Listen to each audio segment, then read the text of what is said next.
आऊज़ुबिल्लाहिमिनश्शैतानिर्रजीम बिस्मिल्लाहिर्रहमानिर्रहीम। Construction guide by Asim Minhas में खुश आमदीद। आज का हमारा मौजू है घर की तामीर के दौरान आने वाले अखराजात को किस तरीके से कम किया जाए ताकि वो रकम जो आपने मकान बनाने के लिए रखी हुई है उसी के अंदर अंदर ही तमाम आपके काम मुकम्मल हो जाएं और किसी किस्म की पैसों की शार्टेज ना हो। क्योंकि अक्सर देखा गया है कि जितनी इंसान का आइडिया होता है कि इतनी हमारे घर की कास्ट है, आम तौर से जब घर दरमियान में पहुंचता है या एंड से कुछ टाइम पहले वो पैसे सारे ख़त्म हो जाते हैं और फिर काम को रोकना पड़ता है या फिर आगे से कर्ज़ा लेकर तो उस घर को मुकम्मल किया जाता है। तो इस मौजू पर मैं ऑलरेडी पहले भी 2 वीडियोज़ बना चुका हूँ और अपलोड कर चुका हूँ। ये मेरी तीसरी वीडियो है। तो मैं उम्मीद करता हूँ कि आप अगर वो वीडियोज़ भी सुन लेंगे और ये इसको भी पूरा सुनेंगे तो आपको इससे बहुत ज़्यादा फ़ायदा होगा और काफ़ी हद तक आपके मकान के जो अखराजात हैं वो कंट्रोल में रहेंगे। आज की इस वीडियो में हम पहला पॉइंट डिस्कस करते हैं कि जो सरिया आप डालेंगे वो बहुत ज़्यादा घना या खाने छोटे ना बनाएं उसके, और ना ही बहुत ज़्यादा खुले बनाएं। खाने छोटे बनाने का मकसद क्या होता है कि जब इंसान घर बनाता है तो वो उसके जहन में यही होता है कि मैं ये एक ही घर मैंने बनाना है तो इसको मैं अच्छा बनाऊं, मजबूत बनाऊं। जो भी ड्राइंग के अंदर आपको आपके आर्किटेक्ट ने या इंजीनियर ने सरिये का साइज़ और खानों का साइज़ दिया हुआ होता है कि इतने सूत्र का सरिया डालें और इतने बाई इतने का खाना आप बनाएं, वो बिल्कुल एक्यूरेट होता है। वो वहाँ की ज़मीन और एरिया के हिसाब से बिल्कुल मुनासिब होता है।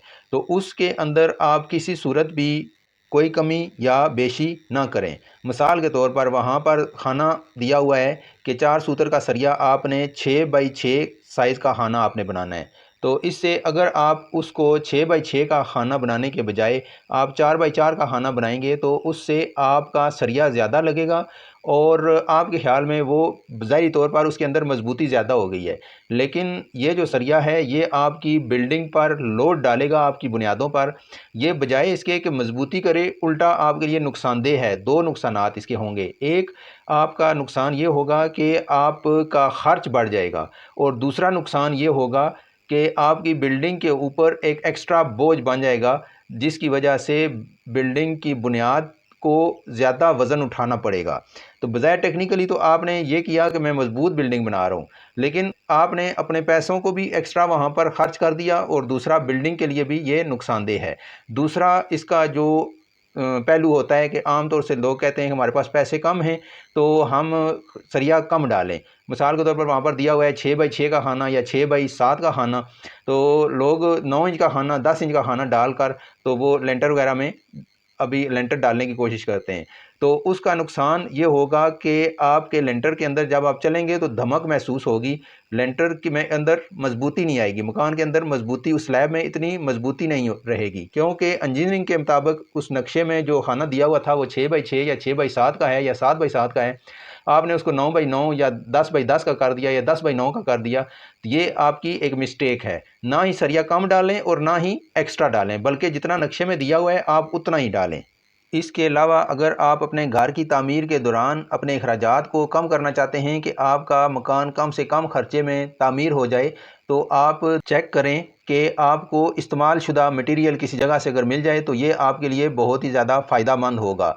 और मिसाल के तौर पर अगर किसी जगह से आपको पुरानी ईंटें मिल जाती हैं तो वो आप अपने मकान की तामीर में इस्तेमाल कर सकते हैं। जिस तरह कि आजकल तकरीबन 11, साढ़े 11, 12 रुपये, साढ़े 12 रुपये, 13 रुपये की ईंट रावलपिंडी इस्लामाबाद के अंदर मिल रही है।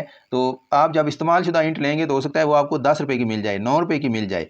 तो वो जो ईंट है, अभी आप देखिए अगर आपका 2 से 3 रुपये फ़ी ईंट आपका कम हो रहा है खर्च, तो अगर आपकी 50,000, 60,000, 70,000 ईंट लगती है आपके घर में, 70,000 का लेते हैं तो 3 रुपये के हिसाब से आपका 2,10,000 रुपये की आपको इसमें बचत मिल जाएगी।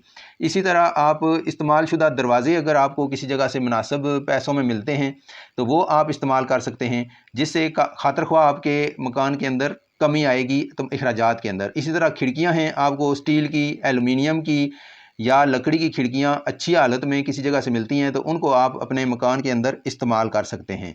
इसी तरह अगर आपको स्टील की ग्रिलें मिल जाती हैं जो सीढ़ियों पर लगाते हैं या फ्रंट पर लगाते हैं, वो अगर आपके मकान के मुताबिक साइज़ के मुताबिक अगर आपको मिल जाती हैं तो वो आप ले लें, या फिर स्टेनलेस स्टील की ग्रिल अगर किसी जगह से यूज्ड आपको मिल जाती है तो इससे भी हो सकता है वो ये ग्रिलें जो है आपको आधी कीमत में मिल जाएं। जब आप नई तैयार करवाएं बिलफर्ज वो 1 लाख रुपए की अगर ग्रिलें सारे घर की तैयार होती हैं तो ये आपको 50,000 45,000 में अगर मिल जाती हैं तो इससे भी आपके मकान के अंदर जो आपका अखराजात हैं उनमें आप अच्छी खासी कमी ला सकते हैं। इसके अलावा एक पॉइंट ये भी नोट कर लें कि आपके घर के अंदर कॉलम्स और बीम्स जितने नक्शे में दिए हुए हैं या नक्शे में नहीं भी दिए हुए और जहाँ पर ज़रूरत है उसकी वहाँ पर ही दें। अपनी तरफ से एक्स्ट्रा कॉलम ऐड मत करें और दूसरा जो आपके बीम्स हैं उनको भी आप एक्स्ट्रा एडिशन उसके अंदर ना करें। मिसाल के तौर पर बीम्स में हम बात करते हैं, बिलफर्ज अगर ड्राइंग के अंदर एक बीम दिया हुआ है तो आप ये कहते हैं कि हम एक के बजाय ज़्यादा मजबूत अपने लेंटर को करते हैं तो हम 2 बीम वहाँ पर दे देते हैं।